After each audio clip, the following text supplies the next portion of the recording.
자, 우리 이제 세 번째 시간으로 왔는데 원소와 주기율표에 대해서 배우는 시간입니다. 자, 첫 번째 원소에 대해서 먼저 한번 알아볼 건데 원소라고 하면 여러분들 이제 원자랑 비교해서 이제 의미가 약간 다르다고 배웠었죠. 그죠? 자, 원소는 어떤 뜻이었냐면 더 이상 분해되지 않는 기본 성분을 얘기합니다. 자, 그러면 원자라고 하는 거는 기본 입자의 개념이었죠. 그죠? 그러면 성분이라고 하는 거는 무슨 뜻이냐면 종류를 얘기하는 거고요. 그다음에 기본 입자라고 하는 거는 알갱이를 뜻하는 거였어요. 알갱이 하나하나. 그죠? 자, 이렇게 우리가 배웠었는데 자, 우리가 이제 고등학교에 와서는 이제 원자 구조에 대해서 우리가 알았잖아요. 그쵸? 이제 원자 구조를 알고 난 다음에는 이 원소의 개념이 약간 변화가 생깁니다. 자, 일단 원자 구조가 어떻게 생겼나요? 자, 일단 원자 핵에 양성자와 중성자로 이루어져 있고 요렇게 원자 핵을 이루고 있고 자, 그 다음에 그 주변을 뭐가 돌고 있다. 전자가 존재하고 있다. 이렇게 배웠죠. 근데 여기서 지금 이제 오해하시면 안 되는 게 이 중성자는요. 없는 게 있죠. 누가 없죠? 이 수소라고 하는 친구, 수소인데 제 1번 수소, 질량수 1인 수소는 중성자가 없는 친구예요. 그래서 이게 왜 그런지를 한번 설명을 해드리면은 자, 이 원자 구조가 밝혀진 다음에 원소가 어떤 식으로 개념이 바뀌었냐면 양성자가 같으면 같은 원소다 라는 식으로 이제 개념이 변화하게 됩니다. 양성자가 같은 물질이에요. 자, 그럼 이 말은 무슨 말이야? 양성자는 같은 게 많은데 뭐가 달라지면 중성자가 다른 같은 원소가 있다는 뜻이겠죠. 그쵸? 자, 그래서 이거를 갖다 선생님이 한번 예를 들어 드릴게요. 자, 이거 이전에 이제 우리가 알아야 되는 건 뭐냐면 자, 여기 보세요. 요렇게 있다. 수소가 있다. 아, 수소보다는 헬륨이 낫겠네요. 자, 이 예를 먼저 설명을 해드릴 텐데 헬륨이 있습니다. 헬륨은 어떻게 쓰냐면 원자 번호가 2번이에요. 근데 얘를 표시할 때 요 위에다 꼭 4라고 쓰거든요. 요 4가 무슨 뜻일까요? 자, 이렇게 숫자를 쓸 때는 밑에 있는 요 2라고 하는 숫자 아래쪽에 표시하는 거는 양성자 개수고요. 양성자 수. 그리고 이 양성자 수를 우리가 뭘로 정한 거예요? 원자 번호로 정한 거예요. 이 개념을 조금 이해를 하셔야 되는데 원자 번호로 정한 거고 그 다음에 이 위에 있는 숫자는 뭐를 의미하는 거냐면 얘는 질량수를 의미하는 거예요. 질량. 얘가 가지고 있는 이제 질량이죠. 가지고 있는 질량. 근데 질량은 양성자만으로 결정되지 않잖아요. 그쵸? 그럼 뭐에 의해서 결정된다? 양성자도 질량을 갖고 있고 양성자랑 뭐를 더한 거. 중성자를 더한 게 곧 질량수가 됩니다. 중성자 수. 이렇게. 그죠? 요거 좀 필기를 해 놓으시면 좋을 것 같은데 양성자 밑에 있는 숫자 2는 이 헬륨이 가지고 있는 양성자의 개수예요. 그럼 두 개를 갖고 있다는 뜻이겠죠? 이 양성자 개수에 따라서 원자 번호가 결정이 돼요. 얘가 2번이에요. 그죠? 자, 근데 위에 있는 4라고 하는 숫자는 질량수입니다. 질량수는 양성자 수와 중성자 수를 더한 거예요. 그래서 이 헬륨을 갖다가 원자 구조로 한번 그려보면 어떻게 되나요? 이렇게 양성자가 두 개가 있고 중성자가 두 개가 있는 이 원자 핵을 가지고 있는 거죠. 이렇게 하나. 원자 핵에 얘네들이 묶여 있고요. 그 다음에 그러면 전자는 몇 개가 될까요? 전자의 개수는 이게 원자 번호가 곧 전자 수가 됩니다. 근데 이 전자 수는 약간 의미가 약간 다른 게 얘가 이온이 될 때는 원자 번호랑 전자 개수가 달라질 수 있기 때문에 꼭 같다라고 하긴 좀 어려워요. 근데 여기서는 중성 원자일 때 얘기하는 거예요. 자, 중성 원자일 때는 양성자가 2개면 전자도 몇 개여야 돼요? 두 개여야 돼요. 중성 원자일 때, 중성 헬륨일 때 그런 거예요. 이해되시죠? 그래서 여기 있는 숫자를 좀 이해를 하셔야 되는데 자, 여기 지금 필기가 좀 끝났나요? 필기가 끝났으면 선생님 요걸 좀 지울게요. 지우고 이걸 지우고 그러면 다시 돌아가서 그러면 양성자가 같은 여러 개의 그러니까 같은 원소인데 양성자는 같지만 중성자가 다른 질량수가 다른 애가 있다는 얘기겠죠. 그걸 우리가 뭐라고 부르냐면 동위 원소라고 부릅니다. 동위 원소들은요 질량수가 다 다르지만 양성자가 있다는 이유로 얘네들은 같은 원소예요. 동위 원소는 같은 원소예요. 같은 원소인데 뭐가 다른 거예요? 같은 원소지만 질량수가 다른 원소다라고 생각하시면 돼요. 질량수가 다른 원소다. 질량수가 다르다? 그럼 양성자가 같은데 질량수가 달라지려면 어떻게 돼야 되는 거예요? 네, 중성자가 달라야 되는 거죠. 양성자는 같지만 중성자가 달라야 된다. 자, 예를 들어 드릴게요. 이거 필기해 놓으세요. 자, 수소가 있습니다. 자, 수소가 있고 또 중수소라는 게 있고요. 그 다음에 삼중수소라는 게 있어. 삼중수소. 들어봤나요? 혹시? 삼중수소라는 게 있는데 얘네들은 전부 다 수소예요. 같은 수소예요. 같은 원소예요. 근데 자, 전부 다 중성자 개수가 달라요. 자, 수소는 어떻게 쓰냐면 1, 1 이렇게 씁니다. 그럼 무슨 말이에요? 양성자 수 1개고 중성자는 없단 얘기예요. 양성자 수가 1개고 중성자 수는 0개다 이 뜻이에요. 자, 그러면 중수소는 어떻게 쓰나요? 자, 1, 2 이렇게 쓰죠. 그죠? 이거는 양성자 수가 1개고 중성자 개수도 1개다. 이 뜻이에요. 자, 삼중수소는 1, 3. 이거는 뭐예요? 양성자 수가 1개인데 중성자 수가 2개란 뜻이에요. 됐죠? 그럼 얘네들이 이제 자연계에 존재하는 동위 원소들이에요. 자, 수소가 1, 1인 친구만 존재하는 게 아니라 질량수 2인 친구, 질량수 3인 친구까지 존재를 한다는 거예요. 근데 대부분 99점 몇 %가 자, 다 이걸로 존재를 하죠. 그죠? 그래서 수소는 질량이 평균 수소의 평균 원자량이 뭐죠? 네, 평균 원자량이 뭐가 되는 거예요? 1이 되는 거예요. 대부분 여기 앞에 있는 자, 질량수 1인 친구가 자연계에서 대부분 얘로 존재를 하기 때문에 얘도 있긴 있지만 대부분 얘로 존재하기 때문에 수소의 평균 원자량은 1이 된다. 라는 것까지 기억을 해주시고 자, 이 두 번째 요 원자 구조가 밝혀진 이후에 양성자가 같은 물질이 곧 뭐다? 네, 같은 물질이 같은 원소다라는 개념으로 변화했다라는 것을 꼭 이해를 해주시면 네, 좋겠습니다. 그래서 그 예에는 뭐가 있다? 네, 이 동위 원소라는 것이 있다. 알겠죠? 네. 이렇게 기억을 좀 해주세요. 자, 그러면은 여기서 지금 물 분자에서 보면은 원소는 자, 물을 이루는 성분 원소는 수소하고 산소이죠. 그죠?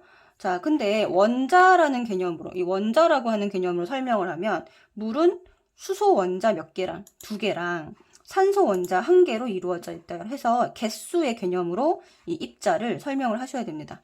알갱이의 이 입자는 알갱이의 개수. 자, 아시겠죠?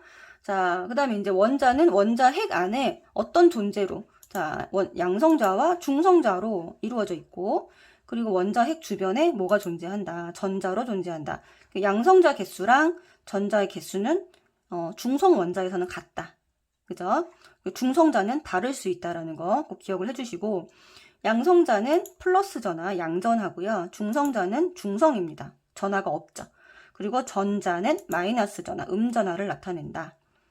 자, 원자는 전기적으로 항상 중성이기 때문에 자, 여기 같은 거 뭐와 뭐가 같아야 될까요? 네, 양성자 수랑 전자 수는 중성에서는 같아야 합니다. 자, 아시겠죠? 자, 그런데 우리가 지금 배우는 이 원자는 원소 기호를 이제 우리가 이제 주기율표에서 배울 텐데 지금까지 밝혀진 원소의 종류는 118종류예요. 자, 근데 물질의 종류는 막 수천 가지, 수만 가지 되잖아요. 그죠? 훨씬 많다. 훨씬 많다. 자, 그 이유는 이 원소들이 조합을 해서 여러 가지 화합물도 만들기 때문입니다. 그쵸? 원소들끼리 서로 여러 가지 화학 결합을 통해서 다양한 물질을 만들어내는데, 자, 그 화학 결합에 대한 얘기는 우리가 다음 시간에 다룰 거예요. 어쨌든, 자, 원소의 종류보다는 물질의 종류가 훨씬 많다. 자, 그럼 호전소 물질이라고 하는 거는 뭐예요? 한 가지 원소로 이루어진 걸 얘기하는 거죠. 어떤 게 있나요? 중학교 때 배웠어요. 그죠? 뭐죠?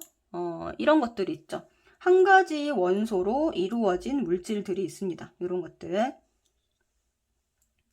자, 화합물은 자, 두 가지 이상의 원소가 네, 화학 결합을 한 거예요. 자, 우리 다음 시간에 배울 거를 잠깐 예고를 해드리면 이 화학 결합에 대해서 배울 겁니다. 자, 화학 결합 첫 번째는 우리가 이온 결합이라는 것을 하고요. 이온 결합을 하고 그 다음에 두 번째는 공유 결합이라는 걸 해요.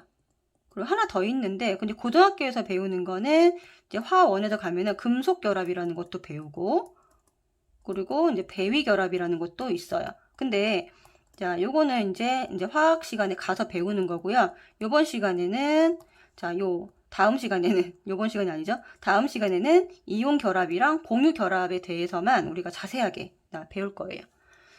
자, 그러면은 이런 결합을 통해서 만들어진 화합물에 뭐가 있냐? 네. 이런 것들이 있죠. 자, 얘는 물이고요. 얘는 뭐예요? 여기 있는 숫자 2는요. 아래첨자로 원래는 써야 됩니다. 다 아래첨자로 써야 돼요. 자, 이산화탄소. 자, 이런 거 다 화합물이에요. 자, NaCl. 이거 뭐죠? 네, 소금이죠, 소금. 염화나트륨. 그쵸? 그 다음 이거는 뭐예요? 탄산칼슘. 자, 이런 거 전부 다 지금 보시면은 원소가 수소랑 산소가 결합을 했고요. 그 다음에 여기 탄소랑 이렇게 산소가 결합을 했죠. 나트륨과 염소가 결합을 했고 여기는 칼슘과 탄산이온이 결합을 했습니다. 자, 그래서 이런 화합물들은 전부 다 이런 이온 결합이나 공결합, 화학 결합을 통해서 결합을 한 물질이다. 입니다. 자, 그럼 여기 두 개는 호돈소 물질과 화합물은 우리가 뭐라고 부르냐면 둘 다 우리가 뭐라고 불러요? 순물질이라고 불러요. 순물질.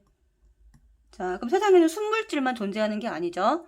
자, 순물질과 순물질이 섞여 있는 물질도 있어요. 그걸 우리가 뭐라고 부르나요? 네, 혼합물이라고 부릅니다. 자, 예를 들면 소금하고 물이 섞여 있는 거예요. 소금하고 물. 그죠? 그 다음에 설탕물은 설탕하고 물이 섞여 있는 거고요. 주스는 마찬가지 다양한 물질들이 섞여 있죠. 식초도 그렇고 암석, 흙, 공기 등등등 이런 것들은 다 순물질과 순물질 섞여 있는 혼합물이다라고 우리가 중학교 2학년 때 학습을 했습니다. 자, 이렇게 해서 원소와 원자에 대해서 알아봤고요. 자, 두 번째는 주기율을 어떻게 발견하게 됐느냐라는 것에 대해서 역사에 대해서 좀 알아볼 건데 주기율이라고 하는 거는 계속 성질이 반복되는 거예요. 자, 성질 반복이라고 주기라고 하는 거는 반복된다라는 뜻이거든요. 네, 성질이 계속 반복적으로 나타난다. 근데 이거는 이제 처음에는 발견 과정을 한번 보도록 하겠습니다. 첫 번째는 라부아지에라고 하는 이제 과학자, 여러분 잘 아시죠? 이 사람 뭘로 유명하냐면 물 분해 실험으로 굉장히 유명한 사람이었어요. 물 분해 실험. 그쵸? 이 사람이 이 당시까지 발견됐던 33종의 원소를 네 그룹으로 나누었습니다. 자, 네 그룹으로 나누어서 이제 분류를 했고요. 그 다음에 이제 나오는 학자가 누구냐면 데베라이너라는 사람이 나오는데 이 사람이 이제 주장했던 거는 새쌍 원소설이에요. 새쌍 원소설. 이건 뭐냐면 새쌍의 원소를 나열을 했을 때 이 가운데 있는 원소가 양쪽에 있는 두 원소의 원자량의 평균값, 그러니까 중간값을 가진다는 거죠. 이 두 원소의 평균값을 가지더라, 중간값을 가지더라. 이 앞에 여기 브로민도 마찬가지고요. 그쵸? 그래서 이 새쌍 원소설 이때는 이게 무슨 의미인지 사람들이 잘 몰랐어요. 근데 지금 이제 주기율이 완성되고 나서 보니까 이 칼슘, 스트론튬, 바륨은요 어디에 해당되는 거예요?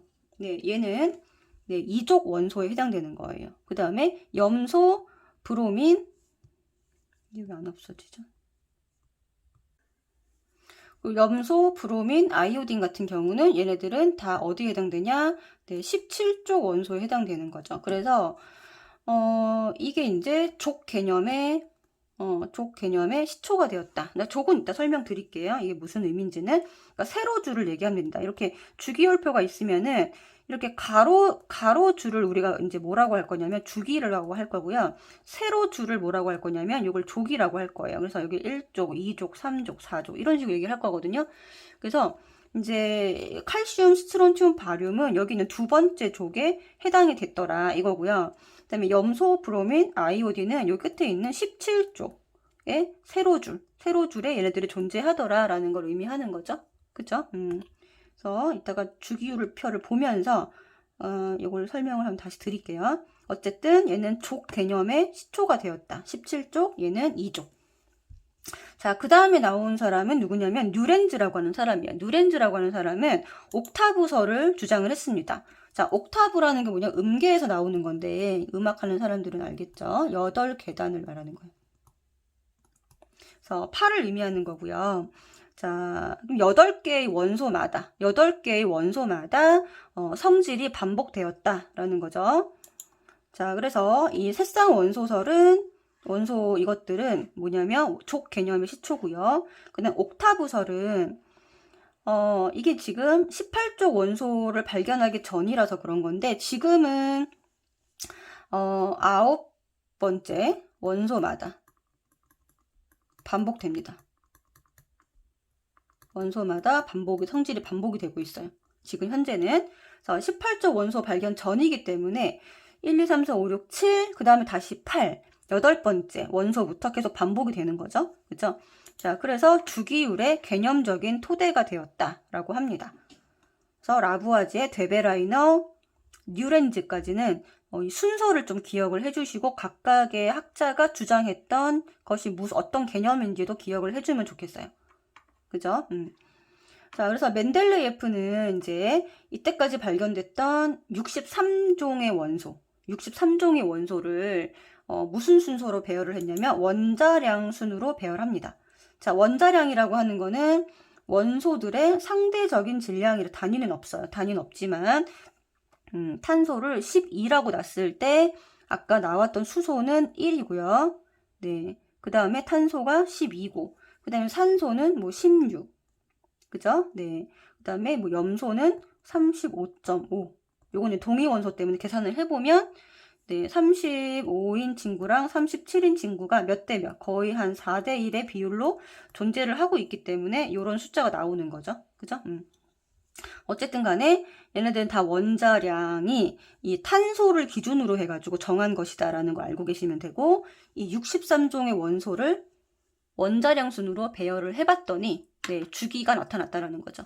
그래서 이것을 이제 멘델레예프의 주기율을 최초의 주기율표라고 합니다. 자, 그리고 이 사람이 이제 대단한 게 뭐냐면 발견하기 전 원소, 아직까지 발견 안 된 원소를 빈칸으로 놔두고 성질을 예측을 했어요. 그래서 그렇게 해서 발견된 게 이제 저마늄 같은 거죠. 네. 그래서 요 빈칸에 있던 것을 이렇게 성질을 예측해서 나중에 새로운 원소를 발견하는데 굉장히 큰 기여를 합니다. 네. 그리고 이제 18족 원소 아르곤을 발견함으로써 주기가 맞지 않는 부분이 발견된 거예요.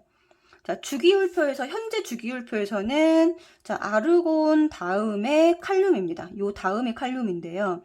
실제는 얘를 이제 원자량 순으로 하면은 원래 순서가 바뀌어야 돼요. 얘는 원래 원자량이 39.9고 얘가 39기 때문에 네, 원래는 순서가 원자량 순으로 하면은 아르곤이 더 뒤에 있어야 되는데 성질로 따지면 얘가 더 앞으로 가야 되는 게 맞는 거예요. 그래서 이 멘델레예프가 이 아르곤이 발견되면서 굉장히 골머리를 썩었다고 해요.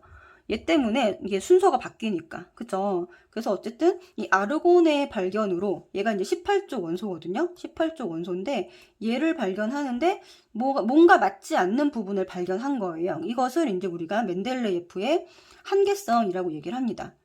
한계성이라고 얘기를 하고, 그래서 이거를 극복하기 위해서 이제 모즐리가 어떻게 실험을 해봤냐면은 이 사람은 원래 이제 양성자 수를 측정하는 실험을 계속 해왔었어요. 원소마다 양성자 개수가 다르다고 했었죠. 그걸 가지고 이 양성자 수를 순서로 해서 원자 번호를 결정을 했고요. 이 원자 번호 순서대로 배열을 다시 해본 거죠. 이 원자 번호 순서대로 배열을 다시 해봤더니 이 한계점이 해결이 되더라는 거예요. 그래서 원소를 무슨 순서로? 네, 원자 번호 순서로 배열을 합니다. 그래서 현대의 주기율표를 완성했다라고 알려진 사람은 누구예요? 네, 모즐린 거죠. 그죠? 그리고 이 사람이 이때 이제 이 당시에는 뭐 지금의 그 118종의 원소가 모두 다 완벽하게 완성이 된 건 아니었지만 이 이후로 계속 어떻게 이 방법대로 원자 번호 순으로 배열을 하니까 이 현대의 이제 주기율표가 완성이 되게 된 거죠. 그죠? 자, 그래서 드디어 나오는 게 이제 그림이 나오는 게 현대의 주기율표이고요. 여기 지금 보시면 여기에 족 나와 있죠. 족은 세로줄을 의미합니다. 세로줄. 그 다음에 주기는 가로줄을 의미해요. 네. 자, 그러면은 이 족이 1번, 2번, 3번, 4번 해갖고 1족, 2족, 3족, 4족 쭉 가서 13, 14, 15, 16, 17, 18족까지 존재를 합니다. 그래서 세로줄은 1쪽부터 18쪽까지 네, 존재하게 되고 가로줄은 1주기부터 가로줄을 주기라고 하는데 주기부터 7주기까지 네, 존재 위에 이제 여기 가로줄은 1, 2, 3, 4, 5, 6, 7 해갖고 가장 이제 주기가 큰 게 7주기가 되는 거죠. 그럼 아래로 내려가면 내려갈수록 어떻게 될까요? 번호가 점점 커지죠. 오른쪽으로 갈수록 또 번호가 커집니다. 그죠? 네. 자, 그러면 원자들을 현대의 주기율표는 원자 번호 순으로 나열했습니다. 그리고 화학적 성질이 비슷한 원소가 세로줄에 오도록. 자, 여기 중요하죠? 화학적 성질이 비슷한 원소가 어떤 줄에 오도록? 네, 세로줄에 오도록. 그럼 이거 무슨 말이에요? 같은 족이 되도록 배열을 했습니다. 자, 그러면 세로줄이 같다라는 거는 얘네들은 전부 다 성질이 비슷하다는 뜻이에요. 그럼 여기 보면 여기 수소 제외하고요. 리튬, 나트륨, 칼륨 여기 있는 이 세로줄 요 친구들은 다 성질이 비슷하다. 그리고 여기 있는 마그네슘, 칼슘, 베릴륨도 성질이 비슷하다. 그럼 여기 있는 끝으로 가서 플루오린, 염소, 브로민도 성질이 네, 비슷합니다. 산소, 규소, 셀레늄 이런 애들이 성질이 비슷하고요. 그 다음에 질소, 인 이런 애들이 성질이 비슷한 거죠. 이해되시나요? 세로줄은 성질이 다 비슷하다라고 보시면 됩니다. 가로줄의 의미는 이따가 다시 말씀을 드릴게요. 자, 그러면 여기 정리해보면 족은요, 주기율표의 세로줄을 의미하고요. 1쪽부터 18쪽까지. 그리고 성질이 같은 족이면 성질이 비슷하다. 이거 꼭 기억을 하셔야 되고, 자, 같은 주기면, 자, 주기율표에 이거는 가로줄. 1주기부터 네, 7주기까지 이렇게 존재를 하게 되고, 네, 지금 여기서는 지금 아까 되베 라이너 기억나나요? 네, 되베 라이너가 주장했던 게 뭐죠? 얘가 주장했던 게 새쌍 원소설이죠. 그죠? 그래서 아까 얘기했던 친구가 어딨냐면 이렇게 있네요. 이건 이제 선생님의 칼스바라고 부르는데 칼스바. 칼스바. 네. 그리고 아까 또 뭐가 있었냐면 여기 있죠. 여기 네, 염소, 브로민, 아이오딘. 요는 네, 17쪽의 세로줄. 얘는 2쪽의 세로줄. 그러니까 얘의 원자량이 얘랑 얘의 중간값. 얘의 원자량은 이 위아래의 중간값을 가질 수밖에 없는 거죠. 그렇죠? 성질이 반복되는 친구니까. 그렇죠? 이렇게 알아두시면 그냥 체크해 놓을게요. 이렇게 알아두시면 됩니다. 자, 그리고 여기 지금 보면 준금속이라고 하는 친구 나와 있잖아요. 준금속. 그리고 금속이라는 친구도 있습니다. 자, 근데 이 전체 주기율표에서 누가 제일 많냐? 그러면 누가 제일 많아요? 네, 금속이 가장 많습니다. 지금 여기 보면은 약간 이게 무슨 색이죠? 이거 노란색. 주황색인가요? 주황색 계열이 가장 많아요. 여기까지 전부 다 금속이죠. 다 금속이고 사실 준금속은 여기 중간에 13족의 하나, 붕소, 규소. 요거 좀 기억을 해주셔야 돼요. 붕소, 규소, 그 다음에 저마늄, 비소까지만 4개만 좀 기억을 해주시고 중금속은 자, 붕소, 그 다음에 규소, 그 다음에 저마늄, 그 다음에 뭐죠? 비소. 그러니까 요거 4개는 좀 기억을 해주셔야 되고 이 중에서도 요 중간에 있는 2개는 꼭 기억을 하셔야 돼요. 얘는 우리가 반도체라는 걸 만들 때 없어서는 안 되는 물질이에요. 그래서 중금속은 뭐냐면 여기 왼쪽에 있는 금속의 성질과 여기 오른쪽에 있는 이 비금속의 성질을 중간 형태를 가지고 있다고 생각하시면 그러니까 2개의 성질을 다 가지고 있다. 그러니까 약간 박쥐 같은 애다. 이렇게 생각하시면 되고 자, 비금속은 금속의 성질과는 정반대의 성질인 거예요. 그쵸? 그래서 우리가 이제 좀 이따가 금속하고 비금속도 어떻게 성질이 다른지도 한번 살펴보도록 하겠습니다. 자, 금속은요, 주기율표 위치에서 어디였어요? 자, 왼쪽 아래와 가운데였습니다. 자, 비금속은 오른쪽 위, 그리고 오른쪽이고, 그 다음에 수소가 여기에 해당이 돼요. 수소는 왼쪽에 있었어요. 왼쪽 가장 위에 있었는데, 수소가 바로 비금속에 해당이 됩니다. 알겠죠? 자, 그 다음에 이제 실온 상태에서 금속은 주로 어떤 상태로 있느냐? 얘는 대부분 고체 상태로 있고요. 여기 있는 얘가 누구냐면 수은이에요. 수은만 제외입니다. 액체예요. 그러니까 대부분은 뭐다? 고체다라고 기억을 해주시면 됩니다. 자, 금속 우리가 뭘 떠올리면 돼요? 네, 구리, 철, 은, 금 이런 거 떠올리면 되고요. 우리 목에 차고 있는 이런 금목걸이, 은목걸이 이런 거 전부 다 금속이잖아요.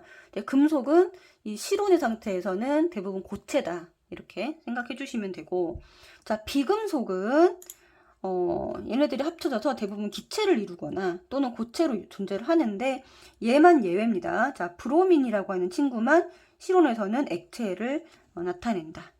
여기서는 아까 수은이 액체였었죠? 여기서는 브로민이 액체입니다. 자, 비금속은 대부분 뭐다?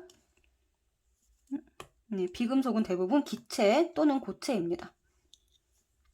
자, 특징을 한번 볼게요. 특징은요, 첫 번째, 여기 나와 있죠? 고체인, 대부분은 기체인데, 고체로 존재하는 것을 적어놨어요. 탄소, 자, 탄소, 그 다음에 대부분이 기체고요. 대부분 기체고, 고체로 존재하는 몇 가지가 지금 탄소, 그 다음에 황, 그 다음에 아이오딘, 요거 세 개, CSI 세 개는 고체다. 비금속에서 고체인 거는 요 세 개라고 생각하시면 되고, 나머지는 다, 네, 기체입니다. 자, 금속 원소 특징 첫 번째 보면요. 광택이 있습니다. 네. 이런 거는 뭐 은이나 철 같은 거를 떠올리시면 되게 쉬울 거예요. 그 다음에 열을 잘 통하게 하고요. 전기를 잘 통하게 합니다. 자, 열을 잘 통하게 하는 거는 우리가 후라이팬 같은 거 만들 때, 자, 프라이팬 만들 때 어떻게 돼요? 이렇게 해가지고 손잡이는 뭐 플라스틱 같은 걸로 만들지만 여기 있는 네, 이 부분은 후라이팬에 열을 잘 전달해야 되는 부분에는 여기는 금속을 쓰죠. 그죠? 자, 전기가 잘 통하는 거는 우리 뭐를 떠올리면 되냐면 구리선을 떠올리면 됩니다. 구리선. 그래서 구리 같은 구리가 네, 전기를 잘 통하게 하니까, 전기를 흐르게 하니까. 자, 근데 뽑힘성, 표짐성은요. 자, 뽑힘성 같은 경우에는 실처럼 뽑힌다라는 거예요. 아주 가느다랗게. 이것도 구리선을 생각하면 될 것 같고요. 그죠? 표짐성 같은 경우는 펴지는 걸 말합니다. 펴짐. 자, 얇게 펴짐. 자, 표짐성은 박을 생각하면 되는데 금박이나 우리 생활 속에서 쓰이는 거 금박이나 알루미늄 호일 같은 거 있죠? 알루미늄 호일 이런 거 생각하시면 되게 쉬우실 거예요. 그 금속은 일단 광택이 있고 열과 전기를 잘 통하고 그다음에 뽑힘성과 터짐성이 있더라. 이렇게 생각하시면 됩니다. 자, 그 다음에 이제 비금속은 광택이 없고 열과 전기를 안 통하는데 흑연만 제외이다. 자, 흑연은 제외라는 말은 무슨 뜻이에요? 흑연은 네, 얘는 이제 전기를 잘 통한다. 이거고요. 자, 대부분 비금속은 전기 통하는 게 안 되지만 흑연만 전기를 통합니다. 그래서 흑연 우리 연필심 이제 생각해 보시면은 연필심 우리 초등학교 때 혹시 실험 해보신 친구 있는지 모르겠는데 이렇게 전기 회로를 다 연결을 했어요. 전기 회로 연결해가지고 이렇게 했는데 여기 끝에 연필심에다가 이렇게 대면 어떻게 돼요? 연필심이라고 하면은 이게 여기에 이제 전구에 불이 반짝반짝 들어오죠. 그죠? 네, 여기 전기를 흐르게 합니다. 흑연은. 자, 요거를 우리가 기억을 해주시면 좋을 것 같고요. 자, 금속 원소는요, 네, 양이온을 형성을 합니다. 네, 양이온은 전자를 잘 잃어버리는 성질이에요. 전자를 잘 잃어버린다. 근데 왜 이 양이온이 되기 쉽고 비금속은 음이온이 되기 쉬운지, 왜 전자를 잘 얻는지에 대해서는 우리 바로 다음에 전자 배치에 대해서 배울 건데요. 전자 배치를 보면은 전자 배치에서 우리가 알 수 있는 게 뭐냐면 예, 원자과 전자라는 걸 알 수가 있는데 이 원자과 전자 개념을 배우면은 왜 얘가 금속 원소가 양이온이 되고 비금속 원소가 음이온이 되는지를 바로 이해하실 수 있어요. 요거를 배워야 이해가 가는 부분이고요. 자, 금속의 예에는 뭐 이런 게 있겠죠. 알루미늄 박, 그다음에 구리 전선, 그다음에 철은 각종 그 건축 자재죠. 네, 건축 자재 또는 여러 가지 물질을 만들죠. 그죠? 그다음에 비금속 같은 경우에는 어떤 게 있냐? 질소, 또 산소, 인 이런 게 있고, 그 질소는 얘로 존재하는 게 아니라 항상 얘는 원자로 존재하는 게 아니고요. 항상 이 분자 형태로 존재를 합니다. 분자 형태로. 산소도 이렇게 O2 형태로. 근데 얘는 아니에요.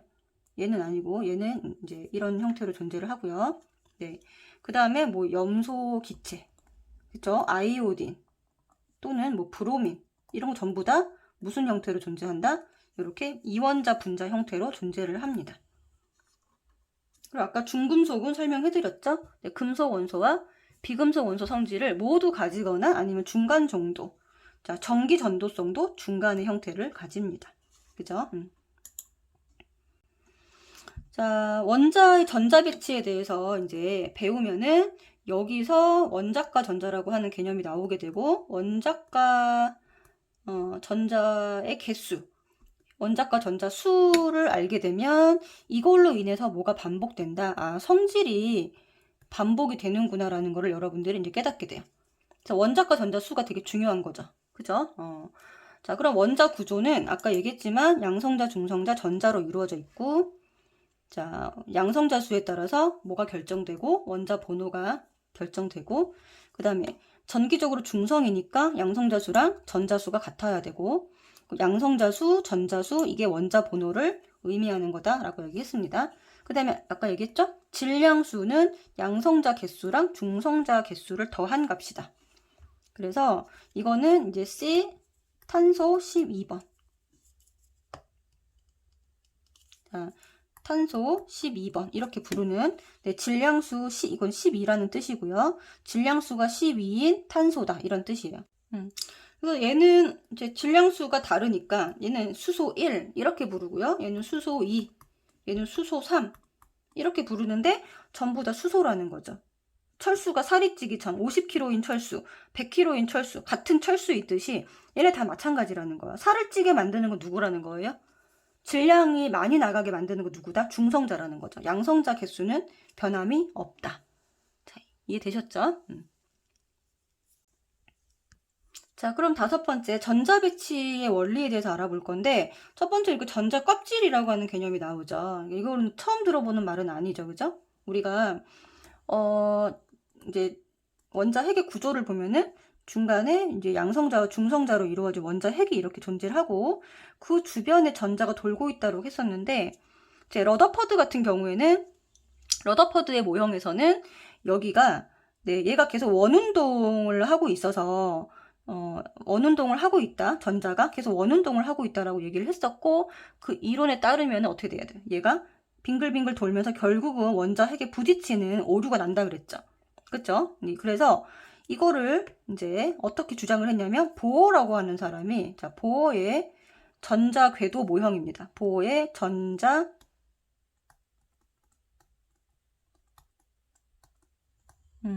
자, 이 사람은 어떻게 주장을 했었냐면, 중간에 원자 핵이 있고, 그 다음에 전자 껍질, 전자 궤도는 전자 껍질을 얘기하죠. 전자 껍질이 이렇게 불연속적으로 존재한다라고 설명을 했어요. 그죠? 그래서 얘네들은 각각의 껍질이 얘가 1번, 2번, 3번 껍질인데, 자, 바깥으로 가면 갈수록 에너지가 높아지는 껍질이다 라고 얘기했습니다. 자, 에너지가 높아지고 가장 안쪽에 있는 첫 번째 껍질이 전자가 가장 안정하게 위치하는, 네, 무슨 껍질? 안정된 상태. 그죠? 바닥 상태의 껍질이다. 그리고 올라가면 올라갈수록 어떻게 된다? 얘가 들뜬 상태가 된다. 들뜬 상태가 돼서 에너지가 높아진다. 자, 우리 사람이 땅에 있을 때 가장 안정함을 느끼죠. 그죠? 그런데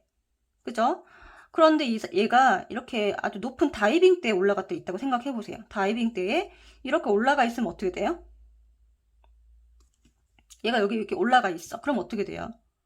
굉장히 어떻게 돼요? 에너지가 상승하죠.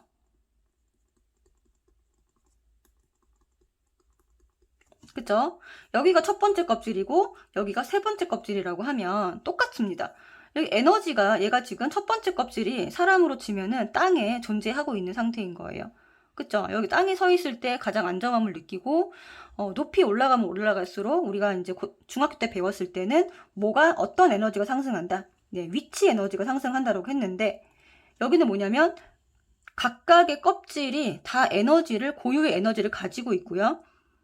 여기 첫 번째 껍질, 세 번째 껍질, 또 네 번째, 다섯 번째 껍질로 가면 갈수록 어떻게 된다? 더 높은 에너지 값을 가지게 된다라는 거죠. 이해되시죠?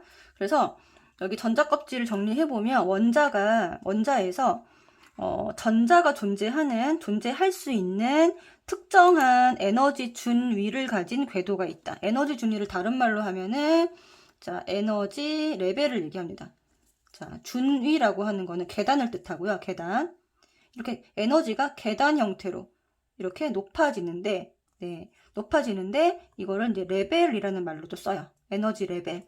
자, 첫 번째 계단, 두 번째 계단, 세 번째 계단 점점 레벨이 올라가는 거잖아요. 그쵸? 레벨이 올라간다. 우리 게임 해본 친구들은 알겠지만 레벨이 올라갈수록 어떻게 돼요? 가지고 있는 에너지가 세지죠.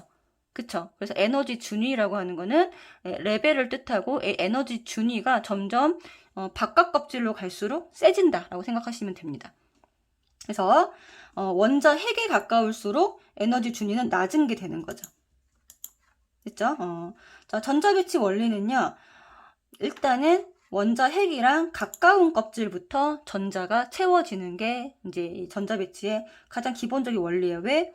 사람도 그렇고 가장 안정된 곳에 위치하고 싶어 하잖아요. 그쵸? 안정된 곳에 위치하고 싶어 하니까 전자도 바깥부터 채워지는 게 아니라 안쪽부터 채워지는 거죠. 가장 원자 핵이랑 가까운 1번 껍질부터 채워집니다.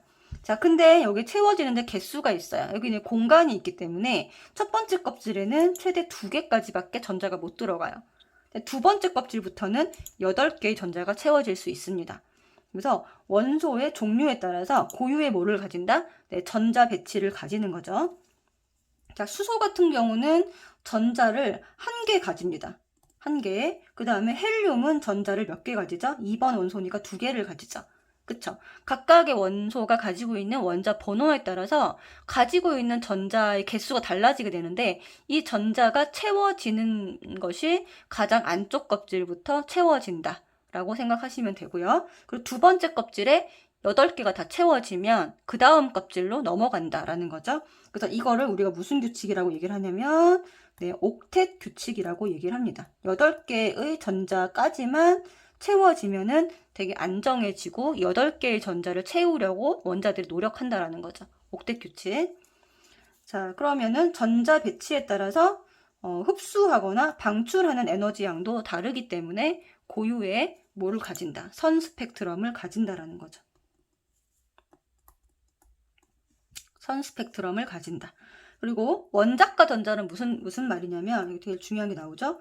원자과 전자는 가장 바깥 껍질에 있는 전자, 얘는 네, 가장 바깥 껍질에 있는 전자만 화학결합에 참여할 수 있습니다. 그러니까 화학결합에 참여할 수 있는 전자의 개수가 같으면 성질이 똑같은 거예요. 그러니까 예를 들어서 가장 바깥 껍질에 전자가 하나가 있다. 그럼 얘네들은 전부 다 화학적 성질이 다 똑같은 거죠. 만약에 2개가 있다. 걔네들 2개를 가진 애들끼리만 성질이 비슷한 거고 3개가 있다. 그럼 걔네들도 다 똑같은 거예요. 그래서 가장 바깥 껍질에 있는 전자 개수에 따라서 얘가 요 개수에 따라서 뭐가 결정되냐면 족이 결정됩니다. 족이 결정된다. 자, 눈치채셨죠? 이 전자 개수가 1개면 얘는 그러면은 네, 가장 바깥에 있는 전자가 1개면 얘는 뭐예요? 네, 1족인 거예요. 가장 바깥에 있는 전자가 2개면 얘는 뭔 거예요? 2족인 거예요. 가장 바깥에 있는 원자과 전자가 3개면 3족. 이렇게 되는 거죠. 자, 그래서 이제 전자 배치 주기성을 한번 보도록 하겠습니다. 자, 요거를 보고요. 여러분들 선생님 나눠준 그 종이 있잖아요. 그죠?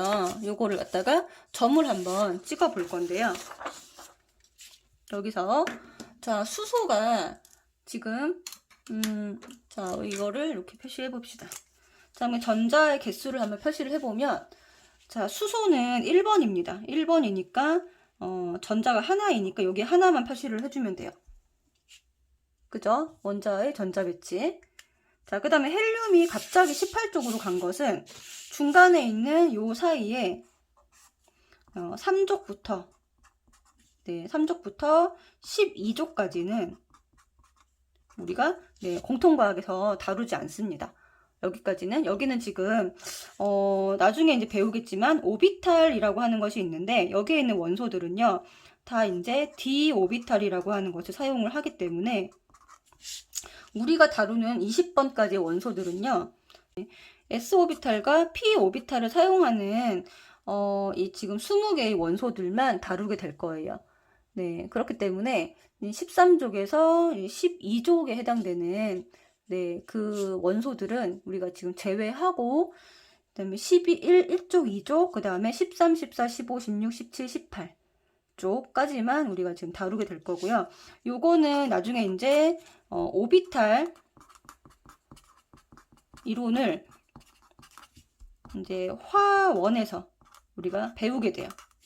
그쵸? 화원에서 배우면은 여기 중간을 왜 생략했는지에 대해서, 이 d 오비탈이 왜 문제가 되는지에 대해서 여러분들 이해를 하실 수가 있는데, 지금은 그것까지 설명하기 너무 복잡하니까 자, 여기까지 일단 하고, 일단 자, 수소 그 다음에 2번 원소가 2번 원소가 지금 헬륨입니다.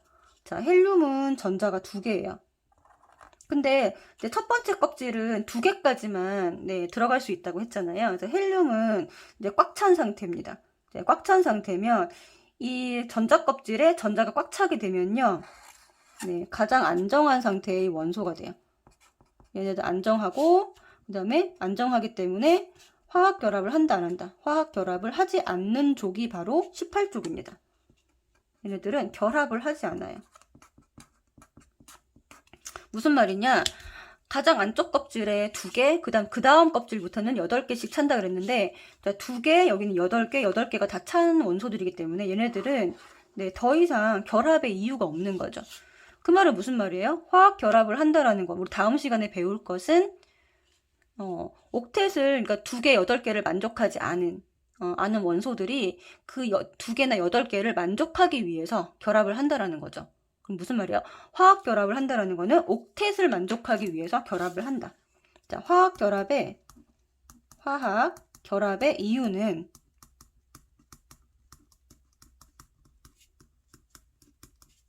물어본다면, 화학 결합을 왜 하냐라고 물어본다면 뭐를 하기 위해서? 옥텟 규칙을 만족하기 위해서 화학 결합을 하는 거예요. 그 다음 시간에 배울 텐데 일단 미리 말씀을 드릴게요.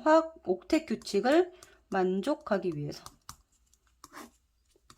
여기까지만 좀 기억을 해주시면 좋겠고, 그 다음에 이제 리튬으로 가보면은, 리튬은 지금 몇 개인가요?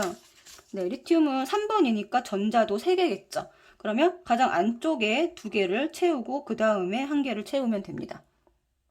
자, 베릴륨 해보시면, 자, 2개를 채우고 그 바깥에 또 2개를 채우면 되겠죠. 이렇게. 그 다음에 붕소는 어떻게 되나요?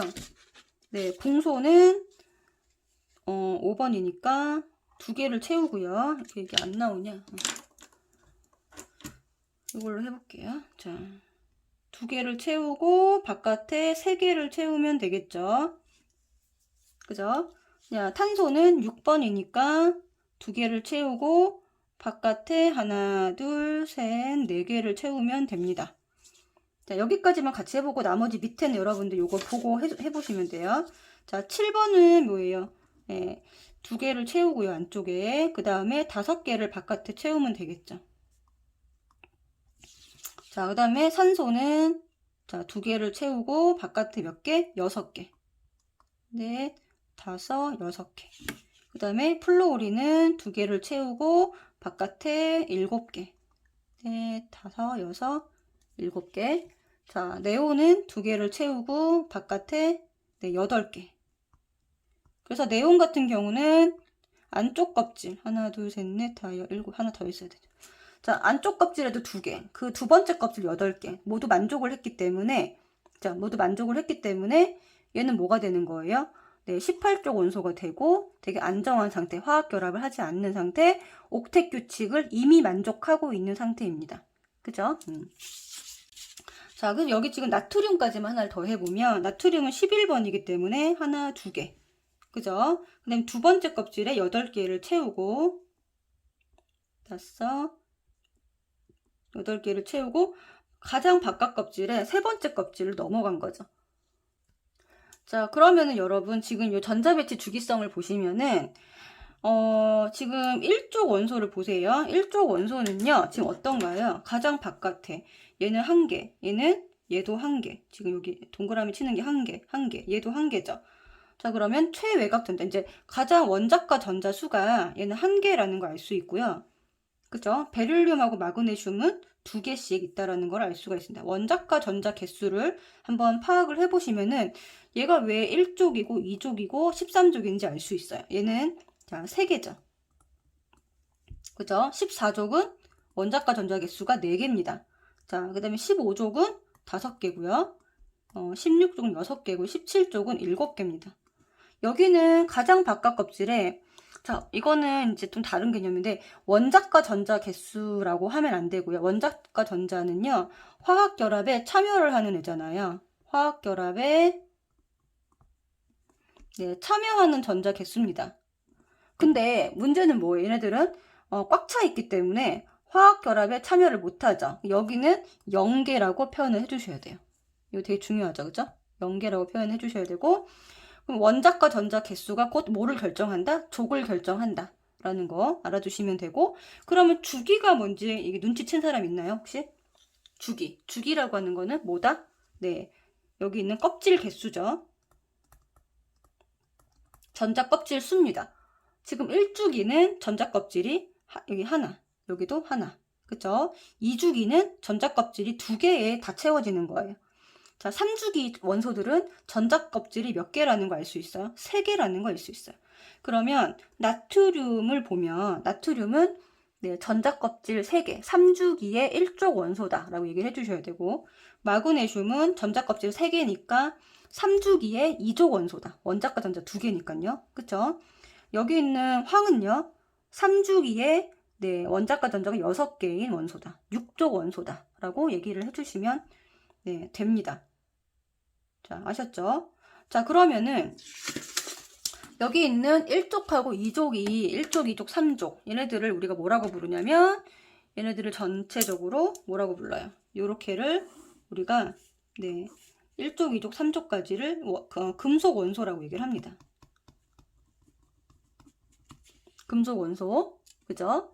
자, 14족은 약간 중간적인 성질을 가지고 있어요. 얘는 이걸 제외하고 15, 16, 17족을 우리가 비금속이라고 얘기를 해요. 그죠? 자, 그럼 보시면은 1족 원소는 가장 바깥에 전자가 1개잖아요. 그쵸? 그러면 전자가 1개면 이 리튬 같은 경우는 자, 옥텟을 만족하려면 어떻게 돼야 돼요? 옥텟을 만족하려면 전자를 7개를 받아들이는 게 편할까? 지금 전자 1개를 잃어버리는 게 편할까? 그쵸? 옥텟을 만족하는 거는 얘를 옥텟이 2개여도 되고 두 번째 껍질 8개여도 되니까 둘 중에서 가장 효율적인 방법은 전자 하나를 뭐 하는 거예요? 잃어버리는 게 편하겠죠. 그쵸? 그래서 얘는 플러스 1가 이온이 되기가 쉽다라고 생각하시면 됩니다.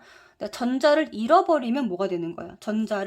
전자를 잃으면 뭐가 돼요? 잃으면 양이온이 되고요. 그 다음에 전자를 얻으면 뭐가 된다? 음이온이 되니까 전자를 잃어버려서 1개 잃어버리면 플러스 1가 2개 잃어버리면 플러스 2가가 되니까요. 이렇게 표시를 해주시는 거예요. 자, 그럼 베릴륨은 자, 2개를 잃어버리면 네, 전자 껍질이 하나 사라지면서 안쪽 껍질에 옥텟을 만족하게 되죠. 그쵸? 그렇게 되니까 얘는 베릴륨 2플러스 이렇게 되는 거죠. 붕소는 자, 3개를 잃어버리니까 어떻게 돼요? 자, 3플러스 이렇게 되겠죠. 자, 밑엔 나트륨도 마찬가지겠네. 그러면 나트륨도 가장 바깥 껍질에 세 번째 껍질에 1개를 잃어버리는 게 편하죠. 그쵸? 그러면 나트륨은 네, 1가 이온이 됩니다. 그 다음에 마그네슘은 Mg2+가 되는 거예요. 알루미늄은 13족이니까 꼭 그려보지 않아도 3+가 되는 거죠. 그죠? 자, 그러면 이제 여기 있는 비금속들은 어떤 특징이 있냐? 자, 그러면 금속 원소는 대부분 뭐가 된다? 양이온이 된다라는 거 알 수 있죠? 금속 원소는 양이온이 된다. 비금속 원소는 가장 바깥의 껍질에 전자가, 이제 원자과 전자가 7개가 있으니까 전자 하나가 이렇게 들어오는 게 편하겠죠? 그쵸? 그래서 플로우린은 이렇게 1가 마이너스 이온이 되고요. 산소는 2 마이너스, 질소는 3 마이너스가 되는 거예요. 그쵸? 근데 염소는요, Cl 마이너스, 황은 2 마이너스, 이는 3 마이너스. 그래서 우리가 중학교 때는 이온식을 그냥 외웠는데 사실은 이런 비밀이 숨어 있었다라는 거죠. 원자과 전자의 개수에 따라서 얘네들이 금속 원소들은 1족, 1족, 2족, 13족 원소들은 다 플러스 1가, 플러스 2가, 플러스 3가 이온이 되고, 그 다음에 15, 16, 17족은 15족 같은 경우는 3개가 들어와야 되니까 3개가 들어와야 되니까 3 마이너스, 16족 같은 경우는 전자가 2개가 들어와야 되니까 2 마이너스, 17족 같은 경우는 전자가 하나가 들어오면 되니까 마이너스 1가, 이런 식으로 얘네들의 이온이 결정된다는 것을 알면 되고요. 요거에 따라서 이 금속과 비금속이 만나는 결합을 무슨 결합이라고 한다? 네, 이온 결합이라고 합니다. 다음 시간에 우리가 이온 결합에 대해서 배울 텐데, 그러면 이온 결합은 여기서 지금 배운 양이온과 뭐의 결합? 네, 음이온의 결합, 즉 금속 원소와 비금속의 결합이라고 생각하시면 됩니다. 그죠? 그리고 추가적으로 배울 공유 결합이라고 하는 거는 이온이 아니고 그냥 비금속하고 비금속끼리 결합하는 거. 그래서 전자쌍을 공유하는 결합이다 라고까지만 오늘은 기억을 해주시면 좋을 것 같아요. 자, 그러면은 요 다음 페이지를 한번 넘어가 보면요. 자, 알칼리 금속과 할로젠 원소라는 페이지가 있죠. 자, 그러면 알칼리 금속은 어디를 얘기하냐면 1족 원소를 얘기합니다. 수소를 제외한 1족 원소들을 전부 다 합쳐서 알칼리 금속이라고 하고, 전부 다 얘네들은 양이온 1가가 되는 애들이죠. 그쵸? 자, 그리고 물과, 여기 지금 물, 산소 표시해놨는데, 특히 알칼리 금속은 물과 산소에 격렬하게 반응한다 라는 거를 알아두시면 돼요. 자, 어떤 애들이 있냐? 리튬, 그 다음에 나트륨, 칼륨, 네, 이런 애들 있죠. 자, 원자과 전자 개수는 1개. 그죠? 실온에서는 고체로 존재하고요. 자, 광택이 있지만 쉽게 사라진다. 왜? 산소랑 결합하니까. 그리고 매우 무르다.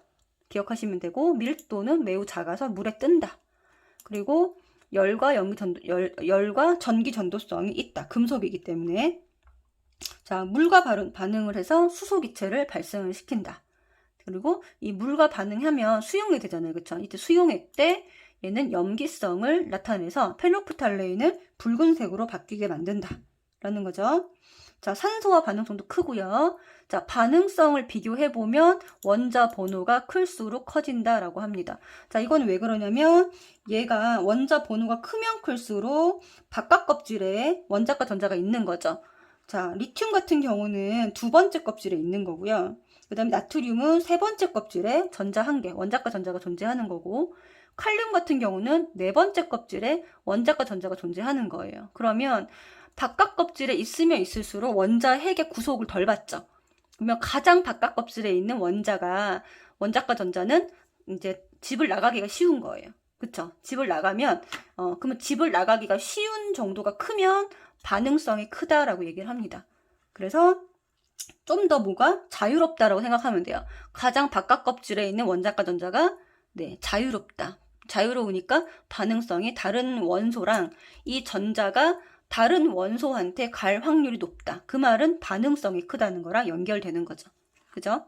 자, 그 다음에 이제 할로젠 원소는 누구냐면 17족 원소를 얘기하는 거예요. 자, 지금 알칼리 금속은 이 주기율표에서 누구를 얘기하는 거예요? 네, 여기 수소 제외하고 리튬, 나트륨, 칼륨 요 3개를 의미하는 겁니다. 자, 그 다음에 17족 원소는 플로우린, 염소, 밑에 또 있죠. 브로민, 아이오딘 4개를 기억을 해주셔야 되는데, 플로우린, 염소, 브로민, 아이오딘 요 4개 원자과 전자 개수는 몇 개일까요? 네, 7개가 되겠죠. 얘는 전부 다 이원자 분자로 존재한다. 자, 이원자 분자로 존재한다는 게 무슨 뜻이에요?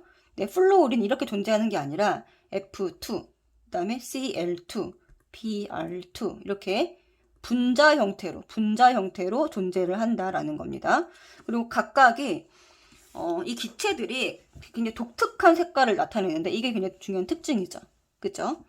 자, 그래서 여기 보면은 플로우린 같은 경우는 네, 약간 황색, 옅은 황색, 그 다음에 염소 같은 경우는 황록색, 브로민은 젓갈색, 그 다음에 이거는 아이오딘은 흑자색해서 어두운 보라색을 띈다라는 걸 알고 계시면 돼요.